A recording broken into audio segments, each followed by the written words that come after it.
As I stand here before you all, I cannot help but recall a young boy in deform from all the way down south who was, well, not scared to fit into but could not physically fit into the massive Harlequins, let alone think of stepping outside his dormitory, much less imagine himself being the school captain someday. Having spent a measly 5 years at Doon and now closing in on the end of my final year as an SC, my desire to share my experience stems from the view of a concerned senior and soon to be old boy. As my juniors today walk on the same budgery and eat at the same jeopardized tables in the CDH, we keep asking ourselves, what has changed? We still teach chemistry here, but now in a new science block. The strings of the sitar that echoed during assemblies at the MPH is now confined within a new, ultra-modern auditorium. The internet has only become increasingly prevalent all over the campus, bringing us closer to our parents. So close that if a boy sneezes, the parent knows instantly, and the housemaster gets to know only a day later. The sunshine is the same. The Missouri lights a little brighter. The soul of Chandbagh is the same. Perhaps the world's rules tighter. There is still a charm in breaking rules and busting these bounds. The YC looks the same, but the reasons have changed. The headmaster's announcement, see me and break, still sends shivers of dread down the spine. The scholars and games blazer look ever so smart, but has the sportsman's spirit remained the same? 88 years of molding the most naive of deformers into tomorrow's leaders, but has that spirit of service remained the same? Our CDH is infamous bulletproof rotis, but this one unfortunately has remained the same. So, what is to be done for such a change to be a good one? Perhaps to find an answer, we'll have to look within ourselves, because change will always come. Change is necessary. It has the potential to propel us forward, but it is all the more important to just pause, to take a moment to look ahead.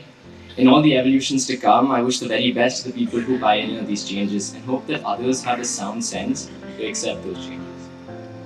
Now, all that remains is to think of what we can give to Doon, and not what we can get from it. We must stop pondering on what Doon was, but instead on what it is, and more importantly, what Doon can be. For we pass out through these gates, we pass through these gates as sets of children, trickling in with teary eyes and marching out with them too, a lot sooner than we think.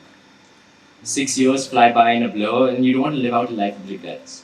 Have those dormers in deform. Tell your mom to stuff a purse with duck, sneak some in, and share some word with your school captain. Do all the things that make this journey whole. So remember, our deepest fear is not that we are inadequate. Our deepest fear is that we are powerful beyond measure. It is our light, not our darkness, that most frightens us. My dear juniors, the world is your oyster. You join this institution to enjoy yourself, yes, maybe some of us with a tad strong push from our mothers at the main gate, but don't forget that your time here is not long-lived. To echo what generations of school captains have said before me, what makes Doon special is the relationships we make, the experiences we have, and trust me, this phase of our lives in itself is a blessing. Do what you love in this school for the love of it, not the title that comes with it. Find your purpose in this paradise and fulfill it. Stop trying to etch a perfect school life story, for there is no such thing as one. Stop enforcing this journey upon yourself, for you can't plan this journey. There is no forecast to dictate exactly how your school life will go. I've seen batchmates of mine with a plethora of potential not living up to it, and those who started with nothing making the most out of it. Don't define yourself. Because both of those batchmates, mine, leave with lessons, one on what not to do, and the other on what he did right. Doon is programmed to prepare you for life whether you make the most out of it or not. That is the beauty of this institution. You join a boy and leave a man ready to face the world. As for myself, being student head has taught me a lot, unlike a lot of my DOK classes. But the best part is that the lessons I have learned can be applied to any boy sitting here. In my time as school captain, I have learned that there is a fine line between being diplomatic and being spineless.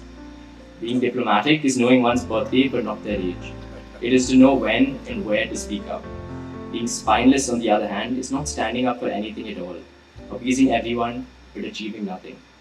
It is the courage to stand that counts, and that's what Doon has taught me. That it is okay to fall as long as it's one less than the number of times you get up. Unless that 1'6'4" giant of an SC former has given you a press up, then I strongly advise you not to get up unless asked to. Believe me, I know. As I reach the end of this speech, I realize that this is the sixth and the last founders that my batch and I would be a part of. I've already spoken of the fond memories, but I wouldn't be honest if I didn't respect the deep sorrow that is within me and every SC former here today. I'm aware that change is the only constant. People change, feelings change, times change. But what we are building here together might just be above it all. What will never change are these everlasting friendships, the bonds with our seniors, and the memories of our masters. Be it PMB Sir's lightning fast typing, the Nizam's very own tiger and his many adventures, or NTC Sir's bloody duffers on the dot at 6 am. Much like I said earlier, it's not one thing, one big thing that makes this place different, but rather a million little ones. I suppose calling a place home for 6 years will do that to you. One of my closest predecessors puts it best. When I became school captain, people in my batch kept pointing out that jam sessions always seem to end 5 minutes too early. I'm sure that my speech is ending 5 minutes too late, but I hope that my successor and every boy in this Rose Bowl leads a life here that is worth waiting 5 more minutes for. Thank you.